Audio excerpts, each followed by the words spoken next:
to put my medal on. Whose blood to spill, I don't know. Whose side I'm on. Two armies are coming at me. Their flags and weapons look the same. One tells the truth, the other's lying. And they're both calling my name. This is how villains are made. This is how villains are made. Ooh,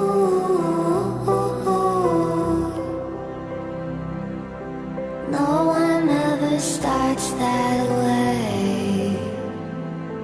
But this is how villains are made.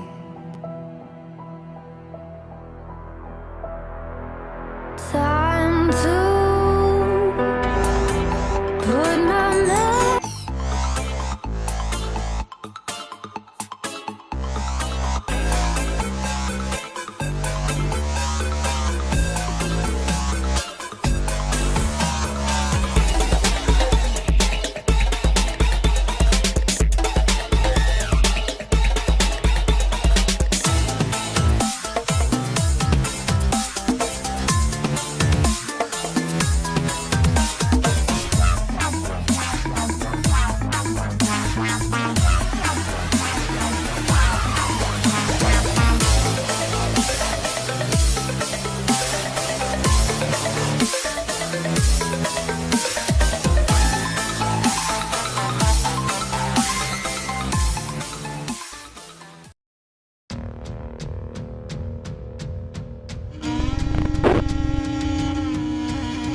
Proud Boys leader Enrique Tarrio is set to be arraigned following his arrest in Washington Monday night. Tarrio is suspected of setting fire to a Black Lives Matter banner stolen. I'm not going to cry about a group of people that don't give a crap about their constituents. They call themselves Western chauvinists. They're certainly male-dominated. And this right here shows you the power when we, the right wing, unite. The leader of the Proud Boys makes a stunning revelation. I am a Western chauvinist who refuses to apologize for creating the modern world. Proud Boys, stand back and stand by. Breathe fire like a dragon killing demons. Go hard, yeah, we gotta seize the day. Hellfire raining down upon my bank. Well, if you're gonna bring the heat, we can bury it today. We all been lost, we all been cold. Everyone rise to our brethren code. We got your back, we all been low. Let's all rise to the brethren. But in no other nation do people enjoy greater freedom, opportunity, and prosperity than here in the United States of America. USA! USA! USA! USA! Do you condemn those people? Can you say that right now? Okay, I can't say that because I think Why not? condemn is a very strong word, and I think it's a little bit too strong. Because I'm the head of the organization and I know exactly what we planned and what we didn't plan, and we did not coordinate to assault the Capitol. Enrique Tarrio is the Proud Boys' current leader. And over the past 4 years, he's seen the group grow from a few guys in a bar to thousands of members across the United States. Right now, the most important thing that we have going for us is that we all share the same belief. The belief that we should put America first. America first! America first! Rule change! Rule change! We're all Proud Boys! We're all Proud Boys! Fuck Antifa! Fuck Antifa! Fuck Antifa!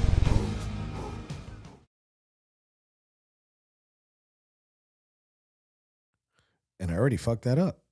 Welcome to another episode of the NBLE podcast. I'm your host, Enrique Tarrio. On our last episode, we had a very divisive guest, someone that I enjoyed sparring with. She lost. Inevitably, she lost. But today's episode is not going to be very divisive. It's going to be with a friend of mine that, funny as it may be, we met in prison for the events of January 6th. His name's Dan Wilson. Dan, welcome to the show. Hey, what's going on, brother? Appreciate you having me. It's always good to have you, Dan. I kind of want to start at the beginning where we met. We were in Grady County Detention Center in Oklahoma, and we were both in the same pod for about 3 days, and we didn't even know that we were both January 6th defendants at the time. And as a matter of fact, I didn't even know that your name was Dan at the time. I thought your name was Tim because we shared a mutual friend that we were talking to back and forth on the phone. And we kind of, the last day, because I got moved, the last day we went ahead and like kind of, we're like, wait, you're January 6th, or we did the kind of like the Spider-Man thing. Yeah, I'm happy to have you on, Dan. It's a pleasure. That day was actually amazing to me because I hadn't seen another January 6er. But go ahead, share that experience there in Grady County. Yeah, I mean, I remember when you come in and, dude, you had that beard and stuff. Because I mean, I know who you are, and I've been to DC for like the November and December, lovely trips in my opinion. So, I mean, I knew who you were, but yeah, I just didn't recognize you with the beard. And then when you come up and said something to me, you said, Tim, I was like, no. And then we figured out we had the mutual acquaintance. You said your name was Enrique. And I was like, oh, hell no. I was like, for real? I was like, what's up, man? Yeah. And we both, I think we got moved. You were, go ahead. No, go ahead. There's just for the audience, there's a slight audio delay on here, but I think we got moved that day. Was I right? Or the very next day or something like that? Yeah, it was that night. I mean, it was just a few hours, it was that afternoon. We figured out who each other were. And then, they called the chain that night and we took a bus ride together. You remember the conversation that we had? We were already talking about what we were going to do because this was just a little bit before the election. I was getting transferred out. And we were talking about, when Trump wins, what are we going to do when we get out? And it's crazy because all those things that we said, and I think this is a very important piece of the puzzle here. We got out. We both got out on. Did you get out on the 20th or the 21st? It was like 1:30 in the morning, so I got out that night. They got me out of my cell at like 11:30. Okay, yeah, kind of like me. I got out on the 21st. But the amazing thing about your story doesn't come. That wasn't the end for you, was it, Dan? No, unfortunately not. Dabney Friedrich decided to send me back to prison. So I ended up doing another 7.5 months. And I got out on November 14th last month, as I'm sure a lot of people are aware. Let's get into that a second, because I think that is a big portion of Dan Wilson's story. So you get out and you're happy and you're like, finally, and then what happens? What happens after you get out? About 3 days later, they didn't have a way of contacting me, but they contacted the person that was down as my emergency contact on all my paperwork. And it was probation, U.S. probation and parole. And they left a name and number for me to contact and basically told my people that I still had time to serve. So I immediately called the lawyers.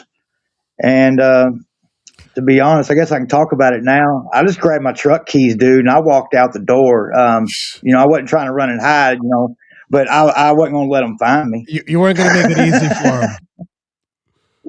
No, sir. No, sir. So, but here, because obviously I know the story, but the audience doesn't know the story. Why would you have to serve more time if you just got pardoned by the president of the United States, the leader of the free world? I mean, that's the messed up part. Basically it was, charges that they gave me when they raided my house. They threw more charges at me that weren't technically related to that day. So that was the whole thing. It was the verbiage of the part and the way it was written. The debate was over the words related to. Okay. And the U.S. Attorney's Office, the Department of Justice, they all concurred, just like with Daniel Ball, Jeremy Brown, Guy Ruffett, the list goes on and on, really. They were covered by the pardon, but I wasn't. Legally speaking, it makes no sense. It's either an all or nothing situation. So basically, that was the debate, and it's no different than what we've been going through for, the whole process of this. Okay. Political. And I just had a judge that decided, she wanted her pound of flesh, and she got it to a certain extent, because I ended up going back on April 2nd and doing another 7.5 months before President Trump saved me again. So correct me if I'm wrong here. So January 6th happens. They come raid your house because of January 6th, right? They come to pick you up, and they find firearms, right? Correct. But the whole reason that they got there was because of because they came to get you for January 6th. So if they didn't come get you, they wouldn't have gone into your house, into your home. So President Trump pardons you, and they go ahead and they tell you, well, you got to serve more time because these charges have nothing to do with January 6th. But they do have everything to do with January 6th because it's an unreasonable search warrant, right? Already. And the verbiage on the pardon itself also instructs the DOJ and berates the DOJ, the previous DOJ, the Biden DOJ, for what they did. So you come out, right? Does the DOJ, when you go ahead and you say, no, this is the pardon applies, does the DOJ fight you on that? No, the U.S. Attorney's Office in D.C., the DOJ were in concurrence that I was covered, and the judicial basically just stepped over, that line and disagreed. Yeah. So the courts, the judge, Dabney Friedrich, she just basically overrode the U.S. Attorney's Office and, had me locked back up. I mean, to me, it was amazing because I really thought it would be okay. It's the politics, and like Janine Pirro, this is a good one. Janine Pirro, the new after Ed Martin, because Ed Martin, concurred that I was covered. Janine Pirro kind of washed her hands of it. When we appealed the decision and went to the appeals court, she basically wrote a letter to the appeals court and said that she has no position. She's not going to defend the judge, and she's not going to write a motion or whatever to concur with the defense team. And the appeals court literally appointed a private attorney, which is actually Obama's old AG.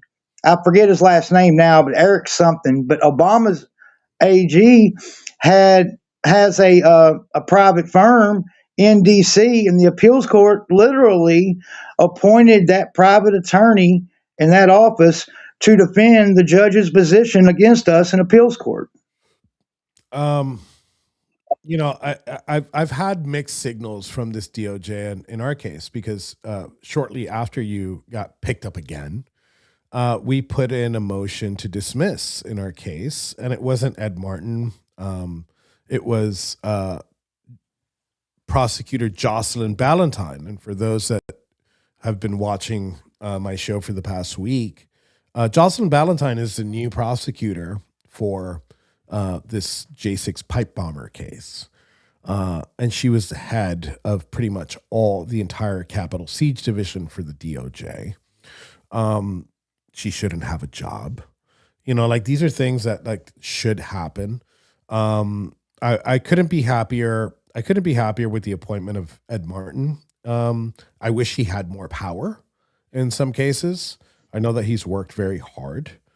But back to your story, Dan. So you go back to prison. Where do you go back, by the way? What prison did you go to? They sent me back to where I was, FCI Beckley in West Virginia, Okay. which is like a medium high. It's run like a USP. Man, you talk about a violent place.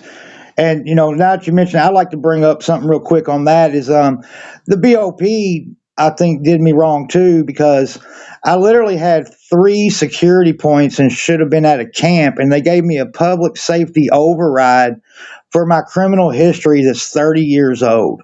So I was surrounded by hardcore gangsters, MS-13. They're fighting and stabbing each other and stuff all the time. So, I mean, they put me in a bad position. That is, I'll get the name, but that is the counter-terrorist unit, the CTU of the BOP, which I found out recently is that what did that to us, because I had the same issue. I was in a medium, and I literally had camp points. Obviously, I knew I wasn't supposed to go to camp because of my sentence length, but at least put me in a low until I get under the 10-year mark. But I was put in a medium. Same thing, super violent, but the prison you were in, I've heard horror stories about. So you're sitting here. Let's go with when the inmates, when you walk in, because this is a very small place, right? Everybody knows each other, right? So when you walk back in, how did the other inmates go ahead and weren't they like, wait, what the fuck? Weren't you just pardoned? Oh, absolutely. Absolutely. Even the staff, I do have to put that disclaimer out. I don't like to embellish. As Trump country, nobody did anything wrong. Everybody stayed professional. Want to make sure that's clear. But yeah, I mean, everybody was just like, what the hell is going on? Why are you here? And even when I went to get teamed, the computer did not understand. It's, why is this man here? He has a presidential pardon. We literally had to do paperwork by hand to get everything straight. I'm actually going to get the name of the guy at the BOP because we were just talking about that just yesterday. As a matter, I was talking to Barry about that yesterday. So then you sit there. What did you feel like? Was it like hopeful that things would get fixed? Was it like, oh, I'm going to have to do this entire illegal sentence? What did you feel? Well, I mean, of course, I wasn't happy about the situation. And at first, I kept my spirits up pretty good because I just felt like it would be fixed. So many people, George Palace, and the people he was talking to, inside the DOJ, the FBI thing, and, the pardon office, we were hearing all positive things. We're going to get this fixed. We're going to get this fixed. So, the first couple months, I kind of kept my composure, but after about 4 months, I just thought it was over. That's why I started reaching out to try to do, a social media campaign and get people to start calling the pardon office, start calling the DOJ, start calling the White House. And I knew I was never really forgotten because the support's been amazing, right? I'm so blessed, and I'm really humbled to, my friends, the Patriot community. Everybody made sure I was took care of and all that stuff. But, I just felt left behind. And that became after about 4 months, it became, very difficult. And to kind of expound on that too, I did do time when I was young. I mean, I did quite a few years in Kentucky state prisons. So that helped me know how to navigate inside the fence. But at the same time, the situation is different. I'm older, it's a young man's game. Yep. So it was really difficult emotionally and mentally, like I said. And then after that 4 months, man, I was just like, what the hell And I mean, I got to the point where I just thought, yeah, I'm going to have to do all this time. And my mother's getting elderly, and that was my big concern.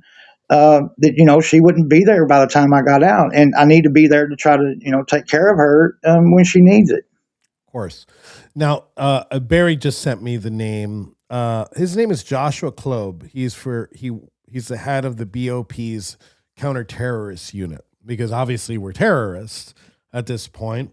And he was previously out of, get this, CTU, the counterterrorist unit in West Virginia. So this person is in charge of all the moves. I was moved. By the time I saw you in Oklahoma, which I believe was like September or October of 24, I was already moved to like 30 something different locations. And this person, Joshua Kloeb with the BOP, was the person that's in charge of all these situations where they put us in mediums and we're supposed to be in camps where they call it administrative transfer, and it's really what it is diesel therapy. So you said something. You said, "Oh, it's been 4 months," and you're kind of like, "All right, fuck it, I'm gonna have to be here." How long did it take to get you out, Dan?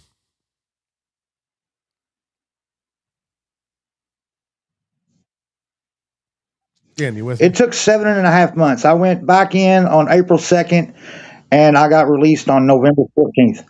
Okay.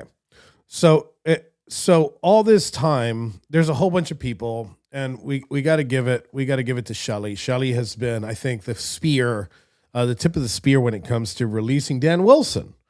Everybody's done their part. I'm part of group chats that were focused on you specifically, because what we like, some of these groups, including myself, we like focusing on one defendant, right? I know that there's many, but we liked focusing on one defendant. And with you, you were a focus because what happened to you was ridiculous. And in your case, first off, I think felon in possession of a firearm is unconstitutional to begin with. And I think the Supreme Court is going to agree with me on that in this coming session. But let's go, now that we have, I'm so happy that you're out. And we'll talk about what the future for Dan Wilson holds. Dan, I'm going to put something on the screen because there's two of them. We're looking for them. Which one of these two is your fund? Is it Dan Wilson or Dan Wilson Freedom Fund? It's Dan Wilson, the one with my picture with me wearing the Free the J6er shirt. Okay. All right. Not the one with Flynn. Got it. That was the one. Condemn USA. I got to give a shout out to them. They've been behind me, Trina Sevens and everybody. They've been behind me for years now. I got a shout out to them. They've been outstanding. And quick little story made me pop in my head because of that picture right there. But that picture right there was at the rest area coming down 70 in Maryland out of West Virginia on the way to D.C. And I was on my way to my final sentencing. They took me into custody at my final sentencing. And anybody that was on release, pretrial release, and got taken into custody at sentencing will know what I'm talking about. If you have people in the courtroom, you can take your suit and stuff off and give it to them as long as you got clothes on underneath to walk out in. So I wore a pair of shorts, and I wore that shirt underneath my suit. So after Dabney Friedrich hammered me in court, I took my suit and stuff off and handed it to my people and walked out of that courtroom with that shirt on. Oh, wow. Good. So here's another thing about your release, Dan. So did you expect it? Was it just like was this something that you were communicating with somebody where you knew it was about to hit, or did somebody just call you and tell you, "Hey, pack your shit"?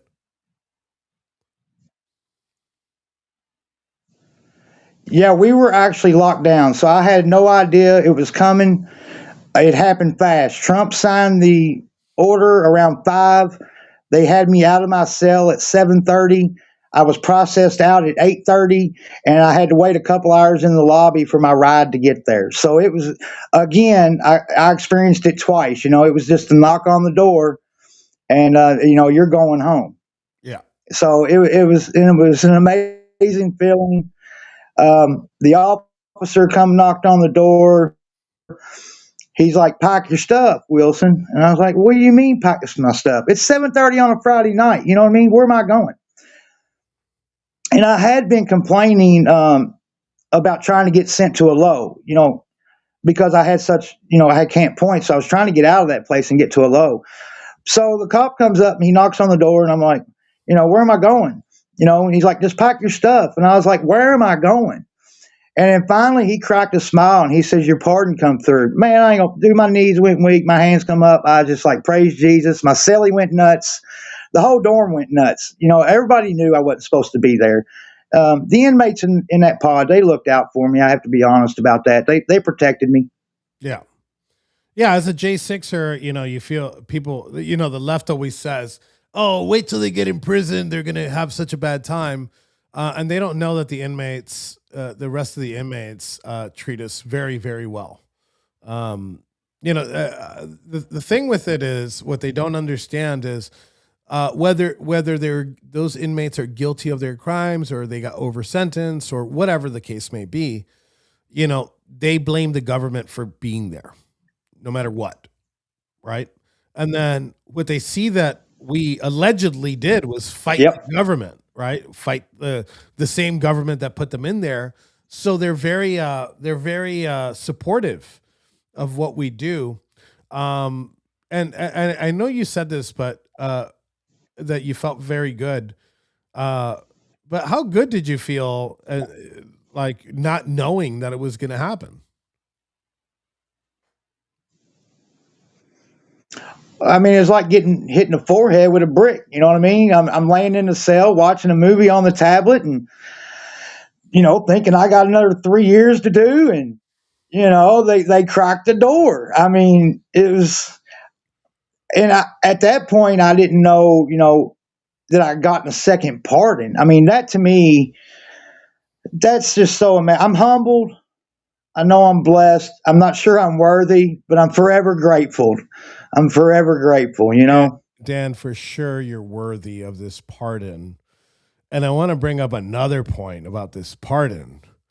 I think this is a record of some sort, right? I know that you've gone through this, but you've been pardoned twice in less than a couple months. Is there like some type of record that you've set here with this? Yes, sir. As far as we know, I've had a lot of people. I haven't investigated myself, but a lot of people have looked into it, and apparently, I'm the first person in the history of the United States to get 2 presidential pardons. Well, congrats. Actually, do you have the signed copy? Because yours is an individual. Obviously, mine is part of that grouping, so I don't have it like an individual Enrique Tarrio with a President Trump signature. Do you have a President Trump signed pardon? I do. Oh, God, I envy you so much right now. I'll probably yeah, it's pretty awesome. I'll probably go back. Hey, send me back for about a month so I could get a pardon. A month to us that we're in there for such a long time. A month ain't shit. I don't want to do no prison time, but a month ain't shit. Dan, so let's go back in time because we've talked about what's happened to you after. Let's roll back to election time in 2020. What made you want to go to DC on January 6th? I'd been active at that point for a couple years. I'm from Louisville, Kentucky, so we dealt with the riots in my town too. It was the political violence. I've never been into politics. I've never been left or right. Being from the streets and being a convicted felon at such a young age, it didn't matter, Democrat, Republican, or whatever. Nobody ever, they didn't give a shit about me, so I didn't give a shit about them. I just worked, built my life. When I come out of prison, I worked really hard at that. I'm an electrician. I hold a master's license at this point, over 60,000 hours experience. So for me, the political violence is what got me activated off the couch. And then I started, meeting different groups, like the Oath Keepers, Three Percenters, Proud Boys, because I felt that calling. I was involved, to go to the school board meetings. I would do security, for businesses or whatever during the protests and such like that. That's, to me, it didn't matter if you were BLM, Antifa, or if you were a law enforcement officer trying to shut down a mom talking at a school board meeting. It was about the Constitution. I was against the COVID mandates and all that crap. So January 6th was no different than anything else I'd done. I was there for the purpose of protecting people. Okay. And Dan, so I didn't expect, I expected the same thing. We went to do two things. We went to go have fun, listen to the president, and then we went to go protect people also. But obviously, the monster that is the Biden DOJ turned it into something more nefarious. Guys that are watching, please go. I'm going to put the link up at the comments. So after you're done watching, go to the comment section of this tweet on the Warboy Studios or my personal account. There's a Give Send Go link that's going to be there. That's for Dan. And we're trying to get Dan back on his feet. Dan's a hero. He has gone through the ringer twice, not once, twice. And he's stuck it to the man. Dan, I'll say this, you're not supposed to be here. You're supposed to be in a cold, damp, moldy cell where the Biden administration put you. How does it feel to win? Because right now you did win. You did win against this Judge Friedrich, that the DOJ did not oppose at the beginning, did not oppose your release at all. They actually supported your release. I think there was some case law there that could have been done a little bit differently, but they still agreed with you, and this judge decided to put you in. I hope this judge is angry. I hope she's angry. I hope she's impeached. And a possibility, I think, that there should be criminal charges against some of these judges. How does it feel to be vindicated twice?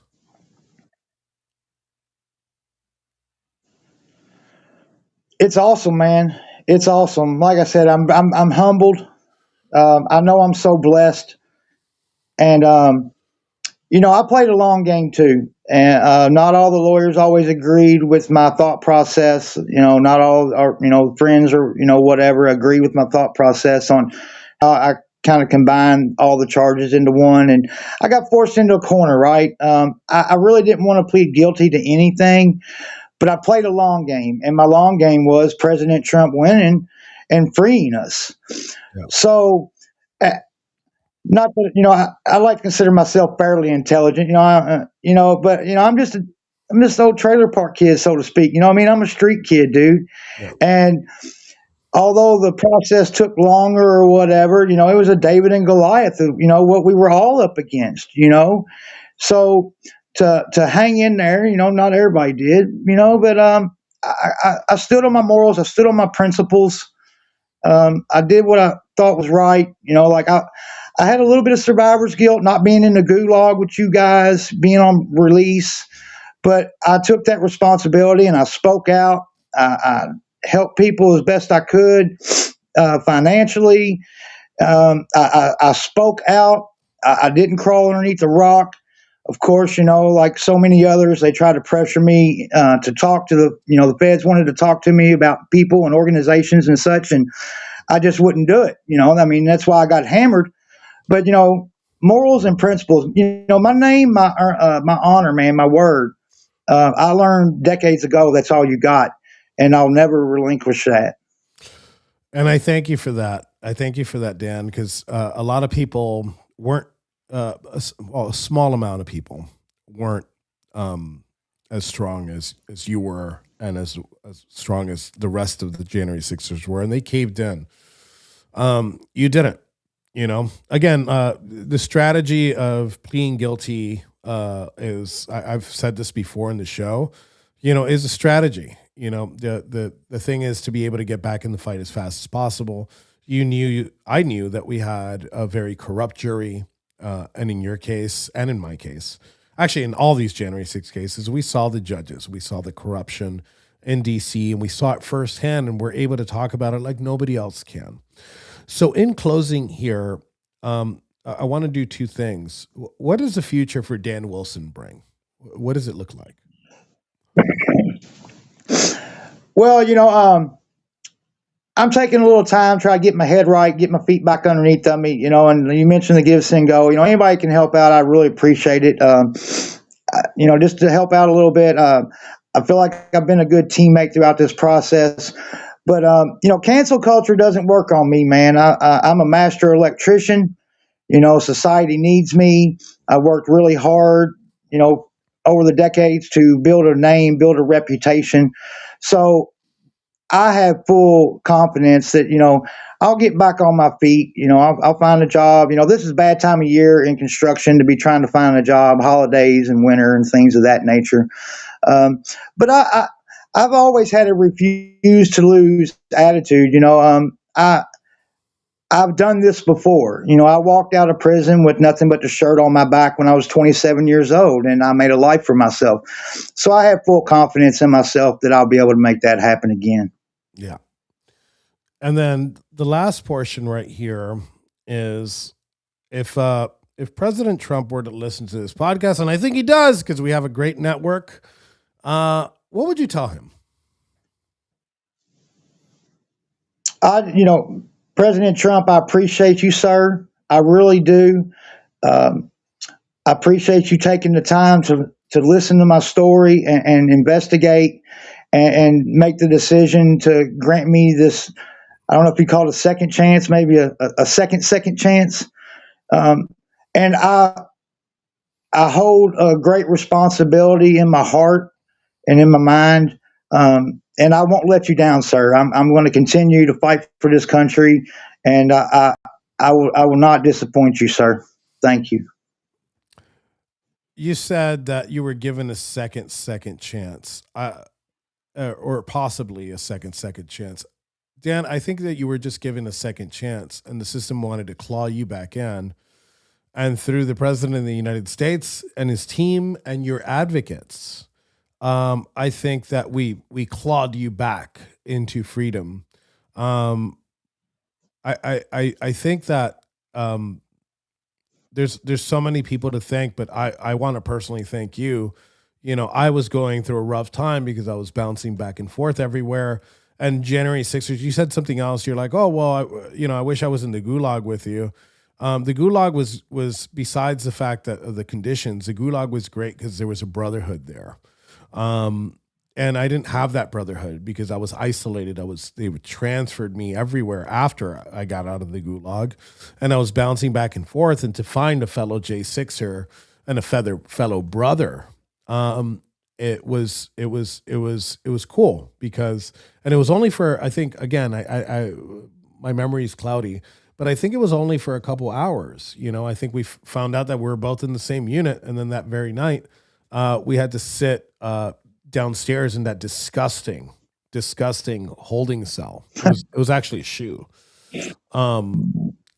Together, and we shared our experiences. You shared your experiences as an electrician. I told you that I'm certified in low voltage here in South Florida.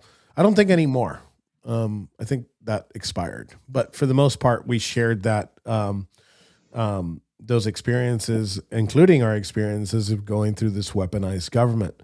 So, Dan, I appreciate you so much. Any last words for the audience?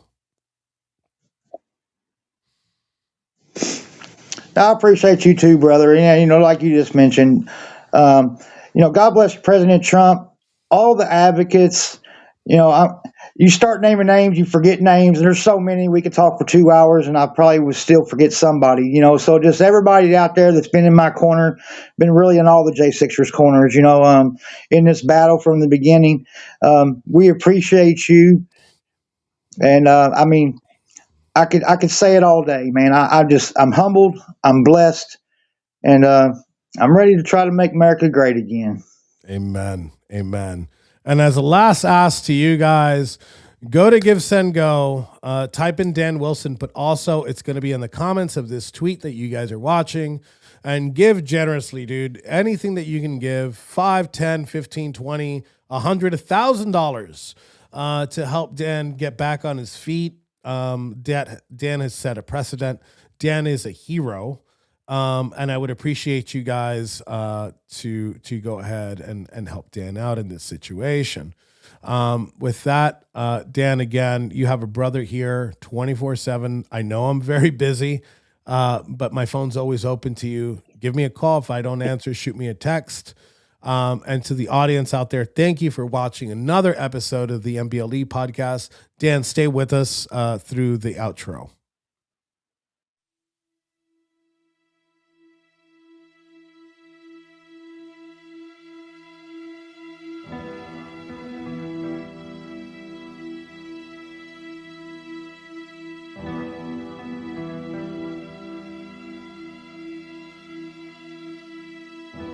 Load up on guns and bring your friends. It's fun to lose and to pretend she's overboard and self-assured.